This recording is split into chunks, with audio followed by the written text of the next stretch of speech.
Student हमारा जो PT second था वो एग्ज़ाम पेपर में केमिस्ट्री क्वेश्चन है वो हम सॉल्व करेंगे आज। तो यहाँ पर फोर्थ नंबर क्वेश्चन आप देख रहे हो, multiple choice question. Which element exhibit the property of catenation to maximum extent. सबसे ज़्यादा कैटेनेशन कैरेक्टरिस्टिक शो करता है वो कार्बन है, ठीक है। और सेकंड पोजीशन पे जो हमारा मेटल्स में आता है वो सिलिकॉन आता है। बट सिलिकॉन भी आपका 7 से 8 एटम्स ही कैटेनेशन कैरेक्टरिस्टिक शो करते हैं, यानी कि चेन स्ट्रेच बनाएगा, ठीक है। चेन या फिर branch structure silicon only 8 two या फिर 7 to 8 एलिमेंट ही इसमें ऐड होते हैं। बट कार्बन की काफ़ी ज़्यादा क्वांटिटी में कार्बन ऐड होता है, ठीक है। 7 और 8 तो बहुत मिनिमम है कार्बन में। सेकेंड क्वेश्चन है, state of valency of carbon atom in alkyne. Alkyne में कार्बन की जो वैलेंसी है वो हमें बताना है। एल्काइन का फॉर्मूला अगर देखें तो क्या है इसका फॉर्मूला, C2H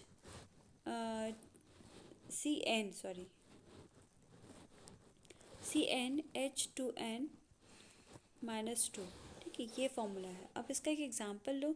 एग्जांपल में सपोज यहाँ पे एन के प्लेस पर 2 हमने ऐड किए, तो यानी कि कार्बन अगर 2 है तो जो हमारा हाइड्रोजन ऐड होगा वो कितना होगा, 2 2 4, 4 - 2 = 2, ठीक है। तो C2H2 ये आपका एक एग्जांपल हुआ एल्काइन का, ठीक है।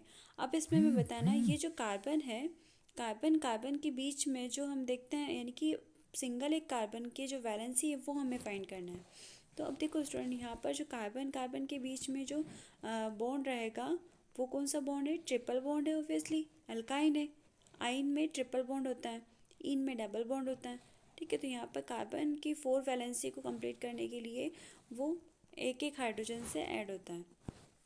तो यहाँ पर अगर सिंगल पर्टिकुलर एक हम कार्बन का अगर चेक करें तो इसकी वैलेंसी कितनी होगी, इस साइड में 2 है, इस साइड में 3 है, 1 2 एंड 3, ठीक है। और ये एक आपकी वैलेंसी है, तो टोटल 4 वैलेंसी हुई। तो पर्टिकुलर एक कार्बन की जो वैलेंसी है वो क्या है, 4 ही तो है। तो ये 4 उसकी वैलेंसी हुई। आंसर इसका क्या रहेगा, सी। अब नेक्स्ट क्वेश्चन है आपका इसमें, what would be the nature of oxide formed by the element on the right hand side of periodic table। तो periodic table में जो right hand side की तरफ है वो आपके नॉन मेटल्स हैं। क्या है, नॉन मेटल्स हैं। जो हमारे लेफ्ट हैंड साइड में है वो सारे क्या हैं, मेटल्स हैं। और जो हमारा सेंटर यानी कि पी ब्लॉक में ही हमने देखा है जो मेटलॉइड्स हैं, ठीक है। तो मेटलॉइड्स हैं। अब इन तीनों के हम एसिडिक कैरेक्टरिस्टिक यानी कि हम ऑक्साइड कैरेक्टरिस्टिक देखेंगे। तो मेटल के जो ऑक्साइड है वो ऑलवेज क्या होते हैं, वो हमारे होते हैं बेसिक कैरेक्टरिस्टिक शो करते हैं, ठीक है। जो मेटल्स के जितने भी टाइप के ऑक्साइड रहेंगे वो बेसिक कैरेक्टरिस्टिक रहेंगे। और जो हमारे नॉन मेटल्स के ऑक्साइड है वो हमारे एसिडिक नेचर को शो करते हैं। क्लियर हुआ। तो राइट हैंड साइड में आपके क्या है, नॉन मेटल्स हैं, और नॉन मेटल्स के जो ऑक्साइड है वो क्या है, एसिडिक कैरेक्टरिस्टिक शो करेंगे। और जितने भी टाइप के मेटेलॉइड्स हैं, मेटेलॉइड्स के जो जितने भी ऑक्साइड होते हैं वो एम्फोटेरिक नेचर होते हैं, एम्फोटेरिक नेचर को शो करते हैं। अब नेक्स्ट क्वेश्चन आता है इसमें आपका, statement of modern periodic law. तो मॉडर्न पीरियडिक लॉ का जो स्टेटमेंट है वो हमें देना था। तो simple, the property of element are the periodic function their of their atomic number. तो जो हमारा मॉडर्न पीरियड टेबल है वो एटॉमिक नंबर पर बेस्ड था, ठीक है। उससे पहले जो हमारा मेंडलीव वाला था वो हमारा एटॉमिक मास पर डिपेंड था, ठीक है। अब नेक्स्ट क्वेश्चन इसी में है, how many groups are present in modern periodic table, and B is periods are present in modern periodic table. तो सबसे पहले ग्रुप बताना है। ग्रुप कितने कितने हैं मॉडर्न पीरियड टेबल में, 18 ग्रुप्स हैं। इसी टाइप से आपका मॉडर्न पीरियड टेबल में कितने टाइप के आपके कितने पीरियड्स है, टोटल 7 पीरियड्स हैं। तो ये आपका पार्ट फर्स्ट कंप्लीट हुआ। अब सेकंड पार्ट हम चेक करते हैं। सेकंड पीरियडिक जो हमारा पीटी सेकंड था, पार्ट सेकंड में जो क्वेश्चन है आपका, question number 5th, state reason to explain why covalent compound. तो कोवेलेंट कंपाउंड के बारे में बताना है दो चीज़। फर्स्ट है are bad conductor of electricity, और सेकेंड है have low melting and boiling point, ये बताना है हमें।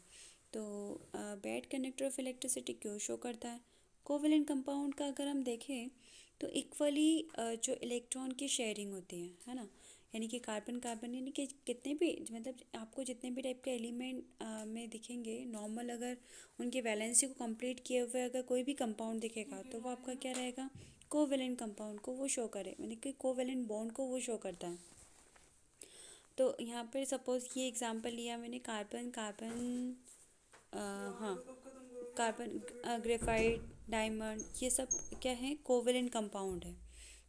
या फिर हम कोई भी अदर एलिमेंट जैसे कि मीथेन का है CH4, तो ये भी आपका कोवेलेंट है। हाइड्रोजन गैस यानी कि H2, ये भी आपका कोवेलेंट है। ऑक्सीजन, ये भी आपका कोवेलेंट है ना। इक्वल शेयरिंग होती है इसमें इलेक्ट्रॉन्स की। तो ये बैड कंडक्टर ऑफ इलेक्ट्रिसिटी को कंडक्ट नहीं करते हैं। तो उसका क्या रीज़न रहेगा? रीज़न ये है covalent compound are bad conductor of electricity because the bonding in this compound doesn't given rise to any ions, यानी कि कोई भी आयंस को प्रोड्यूस नहीं करता है। कौन? कोवेलेंट कंपाउंड, है ना। तो इसी रीज़न की वजह से ये इलेक्ट्रिसिटी प्रोड्यूस, यानी कि इलेक्ट्रिसिटी कंडक्ट नहीं करते हैं।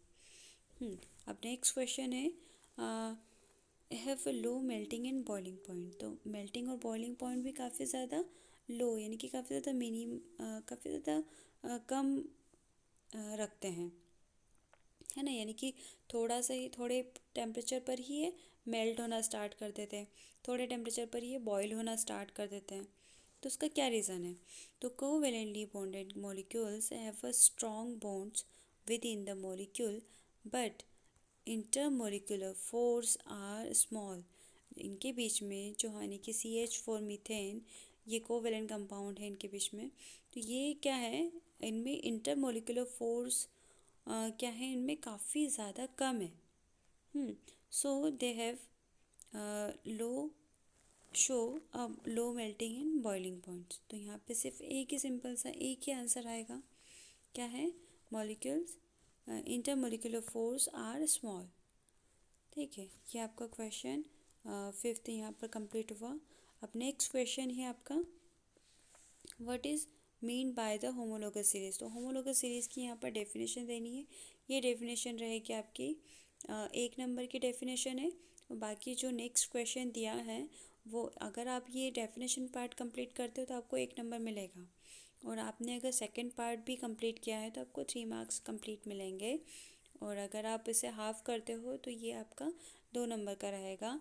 ठीक है, ये एल्केन और एल्काइन ग्रुप में आपको मतलब कि डिवाइड करना था। तो यहाँ पर हम चेक करते हैं जो हमारे क्वेश्चन क्या है? Classify the following compounds of homologous और कंपाउंड्स इनटू 2 सीरीज़। 2 सीरीज़ में हमें एंड नेम भी बताना है। ठीक है, तो ये क्या है? आपके कंपाउंड में हमें 2 कैटेगरी में इसको डिवाइड करना है, क्लासीफाई करना है। तो यहाँ पर देखो 2 कैटेगरी में आपको फर्स्ट हमें स्टार्टिंग से चेक करना होगा। हमें जो हमारे बेसिक जो फॉर्मूला है उन फॉर्मूले को हमें थोड़ा सा ध्यान रखना होगा। तो हमारा जो एल्कीन और एल्काइन है उनका जो बेसिक फार्मूला है वो मैं यहाँ पे लिख दे रही हूँ, CnH2n+2। ठीक है, अब ये आपका एल्केन का फार्मूला हुआ। एल्कीन का क्या फार्मूला है? CnH2n। अब लास्ट हमारा एल्काइन का फार्मूला है CnH2n-2। अब देखो इन तीनों फार्मूले में आपको यहाँ पे फर्स्ट वाला जो है वो किस ग्रुप से बिलोंग कर रहा है? देखो यहाँ पर C2 मतलब कि C2H6, यानी कि जस्ट जो हमारा कार्बन क्वांटिटी 2 है यहाँ पर, तो 2 का जस्ट डबल में 2 और ऐड हो रहा है ना। तो यहाँ पे देखो N की क्वांटिटी क्या है? N की क्वांटिटी है 2। अब हाइड्रोजन की क्वांटिटी क्या है? जो 2 2 ज़ा 4, 2 2 ज़ा 4, क्योंकि यहाँ पर 2 से मल्टीप्लाई हो रहा है, देख पा रहे हो, 2 से मल्टीप्लाई हो रहा है, 2 2 ज़ा 4 + 2 इज 6। तो ये आपका एल्केन ग्रुप है। ठीक है, अब नेक्स्ट आप यहाँ पर देखो C3H6। अब C3H6 में देखो ये कौन से ग्रुप से बिलोंग कर रहा है। यहाँ पर ये जैसे देखो ये एग्जांपल कार्बन 3 है, तो यहाँ पे कार्बन 3 हाइड्रोजन जस्ट डबल है, तो 6 है, तो ये आपका अल्कीन ग्रुप से बिलोंग कर रहा है। तो हमें बस कुछ नहीं करना है, आपको एल्केन एल्कीन लिखा और जो हमारे फॉर्मूले को फॉलो कर रहे हैं बस उन्हीं फॉर्मूले को के अकॉर्डिंग हम उन्हें डिवाइड करते जाएंगे। तो यहाँ पर आपको दिख रहा है ये जो फर्स्ट ग्रुप है C2H6 ये आपका एल्केन है, C4H10 ये आपका एल्केन है, अब CH4 है ये भी आपका एल्केन है ना। क्यों? क्योंकि यहाँ पे देखो कार्बन की क्वांटिटी क्या है, एन यानी कि 1 है। अब 2n लिखा है हाइड्रोजन की क्वांटिटी के लिए, 2n, तो 2 1 ज़ा 2 + 2 = 4, तो ये आपका किस में आता है, एल्केन में आता है। क्लियर हुआ। अब स्टूडेंट यहाँ पर मैंने यहाँ पर प्रिंटिंग मिस्टेक थोड़ा सा हुआ है, ये C2H6 से C3H6 से C3H6 से 2 बार टाइप हुआ है, तो जिसने भी यहाँ पर सिंगल फॉर्म में भी लिखा है तो भी उसका राइट है, अगर वो डबल बार फिर से लिखता है उसे तो उसका भी राइट होगा आंसर। ठीक है, ये आपके जो PT2 है वो क्वेश्चन केमिस्ट्री क्वेश्चन यहाँ पर सॉल्व हो गए। अब इसकी और अच्छे से प्रैक्टिस करो। ठीक है, हैव अ ग्रेट डे।